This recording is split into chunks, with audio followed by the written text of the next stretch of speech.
24,000 مرتبہ تشریف لائے جبریل امین بارگاہ رسول صلی اللہ علیہ وسلم.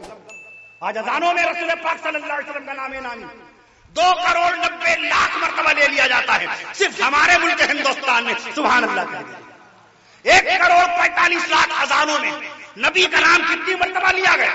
2,90,00,000 مرتبہ. نبی زندہ، نبی کی بات زندہ، نبی کا نام زندہ، نبی کا کام زندہ، نبی کی شان زندہ، نبی کا مقام زندہ، نبی کا احترام زندہ، نبی کا احترام زندہ، نبی کی آن بے مثال، نبی کی شان بے مثال، نبی کی آن بے مثال. اب مجھے بے مثالی سے اجازت دے دیجیے گا، وقت بہت زیادہ ہو گیا. ابھی ناشتہ بھی نہیں کیا. ناشتہ فارسی زبان کا لفظ ہے. دوپہر میں کوئی آتا کہتے ہیں ناشتہ کرا دیجیے، شام کو کوئی آتا ناشتہ کرا دیجیے. ناشتہ فارسی زبان کا لفظ ہے. آپ پڑھتے ہوں گے، پہلے ہی سال میں پڑھا دیا جاتا ہوگا آپ کو باقاعدہ. ناشتے کے معنی خالی پیٹ، ناشتے کے معنی خالی پیٹ. خالی پیٹ جو ہوتا ہے اس کو ناشتہ کرایا جاتا ہے. جیسے شامی کباب شام کو کھائے جاتے تھے. لکھنؤ میں کبابوں کی بڑی قسمیں ہیں. شامی کباب اور ہے، گھٹوا کباب اور ہے، نرگسی کباب اور ہے، سیخ کے کباب اور ہیں، پتیلی کے کباب اور ہیں، اور کوفتے کے کباب اور ہیں. کوفتے کے کباب. آئیے جناب، کھائیے کباب، بڑھائیے شباب. میں عرض کر دوں آپ سے، شہر لکھنؤ میں فرقہ بندی ہے کہیں اور کہیں ذاتیں ہیں. کیا زمانے میں پنپنے کی یہی باتیں ہیں. ہم ہیں آپس میں غضبناک، وہ آپس میں رحیم. ہم خطا کارو خطابی، وہ خطا پوشو کریم. کسی زمانے میں لکھنؤ میں یہ نہیں پوچھا جاتا تھا آپ کا نام کیا ہے، بلکہ یہ کہا جاتا تھا آ موصوف و محترم و مکرم کا اسم گرامی کیا ہے. آ موصوف و محترم و مکرم کا اسم گرامی کیا ہے. تو جواب دینے والا یہ نہیں کہتا تھا کہ میرا نام کفیل اشرف ہے، بلکہ کہتا تھا بڑی انکساری، عاجزی، خاکساری کے ساتھ جواب دیتا تھا. اس حقیر و فقیر سراپا تقصیر، اس حقیر و فقیر سراپا تقصیر. ارذل الناس خاطی و عاصی کو کفیل اشرف کہتے ہیں. اتنی دیر میں نام آتا تھا. آج ڈائریکٹ نام بتا دیتا ہے آدمی. یعنی کسی زمانے میں لڑائی جب ہوتی تھی لکھنؤ کے اندر، مفتی محمود حسن گنگوہی رحمت اللہ علیہ نے ملفوظات میں لکھا ہے، لکھنؤ کی لڑائی کا حال لکھا ہے کہ دیکھیے دو لوگ لڑ رہے ہیں آپس میں. دیکھیے اگر آپ نے میری اس بات میں ذرہ برابر بھی شائبہ ظاہر کیا، شک ظاہر کیا، تو میں آپ کی والدہ محترمہ کی شان میں گستاخانہ کلمہ استعمال کروں گا. گالی نہیں کہہ رہا ہے، میں آپ کی والدہ ادب دیکھیے، سامنے والے کی ماں کا ادب کر رہا ہے کتنا زبردست. میں آپ کی والدہ محترمہ کی شان میں گستاخانہ کلمہ منہ سے ادا کر دوں گا، یعنی گالی بک دوں گا. تو جواب میں کیا کہہ رہا ہے دوسرا شخص، اگر آپ نے میری والدہ معظمہ کی شان میں گستاخانہ کلمہ استعمال کیا تو میں آپ کے گلاب جیسے رخسار پر، گلاب جیسے لال لال رخسار پر ایسا تماچا رسید کروں گا کہ آپ کو بوقت صبح شب کے وقت کے تارے نظر آ جائیں گے. بوقت صبح کے وقت باقاعدہ رات کے تارے نظر آ جائیں گے. اس طرح کی لڑائیاں ہوا کرتی تھی. یعنی ادب احترام اتنا زیادہ ہوا کرتا تھا. آج ہماری زبان تم تڑاک والی زبان. غصہ بہت جلدی آنے لگا، طیش بہت جلدی آنے لگا. مومن کو غصہ نہیں آتا، ایمان والے کو غصہ آتا ہی نہیں ہے. حضرت مولانا مسیح الامت شاہ مسیح اللہ خان صاحب رحمت اللہ جلال آباد، اس حقیر و فقیر کو باقاعدہ وہاں پہنچنے کا شرف حاصل ہے. ہم نے حضرت کی قبر شریف کے اوپر ایثار ثواب کے طور پہ حاضری دی تھی اور فاتحہ خوانی کی تھی. ماشاءاللہ الحمدللہ. حضرت فرماتے تھے، مسیح الامت شاہ مسیح اللہ خان صاحب رحمت اللہ علیہ، ان کے ملفوظات ہمیں دیے گئے، میرے پاس موجود ہیں. لکھتے ہیں، ارے تم لوگ کو غصہ کیسے آتا ہے؟ بچوں سے کہتے تھے، مدرسے میں پڑھنے والے بچوں سے کہتے تھے کہ تم لوگوں کو اگر غصہ کہیں پر مل جائے، اگر تم لوگوں کو غصہ کہیں پر مل جائے تو اس کو پکڑ کر کے لاؤ میرے پاس، میں اس غصے کو ذبح کر دوں گا. اس کو پکڑ کر کے لاؤ میرے پاس، میں اس غصے کو ذبح کر دوں گا. یعنی غصہ ان کے قریب نہیں بھٹکتا تھا. آج بے بات میری بات کسی نے نہیں مانی ہم غصہ، میری بات باقاعدہ نہیں تسلیم کی تو غصہ، میری رائے انہوں نے نہیں مانی تو غصہ، میرا مشورہ انہوں نے نہیں مانا تو غصہ، میں عرض کر آپ کا فیصلہ ہم نے تسلیم نہیں کیا تو غصہ. ہر بات پہ اہلیہ کھانا ٹھنڈا دے دے تو غصہ. خیال رہے اہلیہ کے بر ذمہ یہ نہیں ہے کہ رات کے 3 بجے اٹھ کر آپ کا کھانا پیش کرے. آپ حدیث رسول ارشاد نبی سیرت مصطفیٰ دیکھیے، نبی کی 9 بیویاں ایک ساتھ تھیں. کبھی ایسا نہیں ہوا کہ اللہ کے نبی صلی اللہ علیہ وسلم شدید ٹھنڈک میں تہجد کی نماز میں اٹھ رہے ہوں تو کہیں اے عائشہ ٹھنڈک بہت زیادہ ہے، تہجد کی نماز پڑھنی ہے، ذرا سے پانی گرم کر دو. اور آج کا نوجوان شوہر رات کے 2 بجے آتا ہے، دوستوں کے ساتھ، یاروں کے ساتھ ہوٹل میں بیٹھ کے آتا ہے اور آپ کے 2 بجے رات میں اٹھ کے اپنی بیوی کو اپنی خادمہ سمجھ کر کے کہتا ہے اٹھیے چائے بنا دیجیے، اٹھیے کھانا گرم کر دیجیے.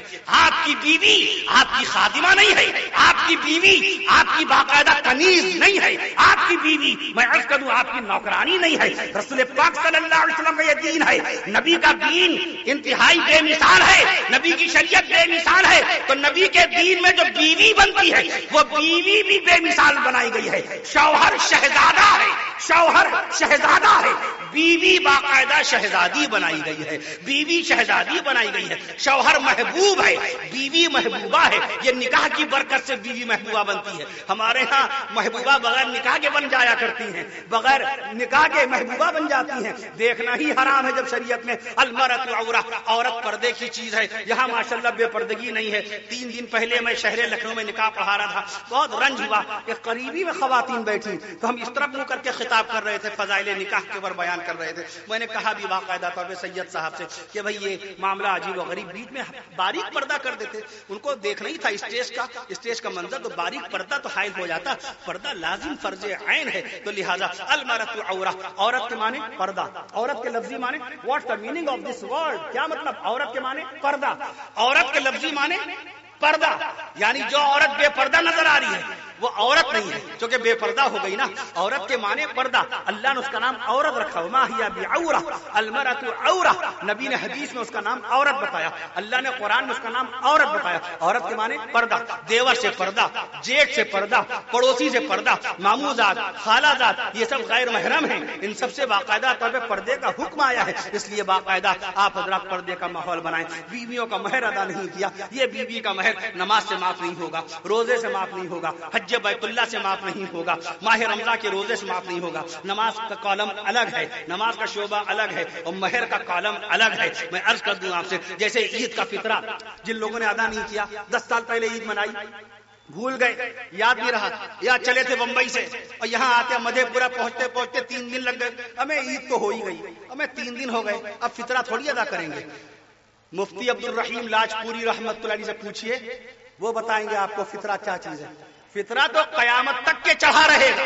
فطرہ وہ ہے جو توبہ سے معاف نہیں ہوتا، استغفار سے معاف نہیں ہوتا. جیسے نماز توبہ سے معاف نہیں ہوتی، نماز استغفار سے معاف نہیں ہوتی، نماز صدقہ و خیرات سے معاف نہیں ہوتی. حکیم الامت مولانا شبری تھانوی رحمت اللہ علیہ سے کیا پوچھا، حضرت کیا بات ہے، کیا بات ہے. زندگی بھر کی غیبتیں، زندگی بھر کی برائیاں، زندگی بھر کے گناہ ایک توبہ سے اللہ معاف کر دیتا ہے. استغفر اللہ. آپ اور ہم لوگ کیا کہتے ہیں؟ استغفار پڑھیے، استغفار نہیں، الف کے نیچے زیر لگایا کیجیے. استغفار. جب کسی کو تلقین کرنا ہے، تعلیم دینا ہے تو کہیے استغفار پڑھیے. استغفار پڑھیے، اور جب پڑھیے گا تو الف پہ زبر لگا کے پڑھیے گا. استغفر اللہ ربی من کل. پڑھنے میں زبر ہے اور سمجھانے میں زیر ہے. بات سمجھ میں آ رہی؟ پڑھنے میں زبر ہے. عزیزم مزمل حیات میاں عرصہ دراز کے بعد ملے، خوب ماشاءاللہ بنگال، بہار، جھارکھنڈ، الحمدللہ اڑیسہ خوب ماشاءاللہ نعتیہ کلام سناتے ہیں. اللہ تعالیٰ اور بھی ان کو نعت رسول پڑھنے کی توفیق نصیب فرمائے، اور نعت رسول کے ذریعے سے ان کی بھی، ہماری، آپ کی، سب کی اللہ تعالیٰ بخشش و مغفرت فرما دے. تو جب کسی کو تلقین کیجیے تو کہیے استغفار پڑھا کیجیے، استغفار پڑھا کیجیے، اور جب پڑھیے تو استغفر اللہ کہہ کے پڑھا کیجیے. تو میں عرض کر دوں آپ سے، تو لہٰذا ایک معمول بنا لیجیے کہ ہمیں ایک دن میں 5 مرتبہ پڑھنا ہے. یہ تب ہوگا جب نسبت قائم کریں گے، کسی مرشد کامل کا دامن تھامیے گا. کوئی ہمارا عالم مولانا شبری تھانوی رحمت اللہ علیہ، مولانا رشید احمد گنگوہی رحمت اللہ علیہ، مولانا قاسم نانوتوی رحمت اللہ علیہ، حاجی امداد اللہ مہاجر مکی رحمت اللہ علیہ، قاری محمد طیب صاحب رحمت اللہ علیہ، حضرت مولانا ابرار الحق صاحب رحمت اللہ علیہ، مولانا علی میاں رحمت اللہ علیہ، امام اہل سنت مولانا عبد الشکور فاروقی رحمت اللہ علیہ. ان میں سے ایسا کون ہے جس کا پیر و مرشد نہیں ہے، جس کا پیر و مرشد نہیں ہے؟ ہمارے پیر و مرشد مفتی اعظم مدھیہ پردیش مفتی عبد الرزاق صاحب دامت برکاتہم باقاعدہ طور پر میں عرض کر دوں آپ سے، میں عرض کر دوں. پھر دوسری بات ہم نے کی، میں عرض کر دوں آپ سے، دوسری بات ہم نے کی، رات میں لوگ آ کر کے ملاقات بھی کی جنہوں نے الہ آباد میں بیان سنا تھا. ہمارے پیر و مرشد حضرت مولانا قمر الزما صاحب الہ آبادی دامت برکاتہم. تو جب آپ کسی کو مرشد اپنا تسلیم کریں گے، پیر مانیں گے، تو وہ آپ کو معمولات بتائے گا. فجر کی نماز کے بعد دیکھو سورہ یاسین شریف پڑھ لینا، عصر کی نماز کے بعد سورہ نبا اما تسالون 2 رکوع کی وہ پڑھ لینا، مغرب کی نماز کے بعد سورہ مزمل شریف پڑھ لیجیے گا، سوا صفحے کی ہے. اور دیکھیے سورہ واقعہ شریف پڑھ لیجیے گا، سورہ واقعہ شریف پڑھ لیجیے گا. اتنی 500 مرتبہ استغفر اللہ استغفر اللہ استغفار کی تسبیح پڑھ لیجیے گا، اور 3 مرتبہ کم سے کم درود شریف کی تسبیح پڑھ لیجیے گا، یا 100 مرتبہ تو تسبیح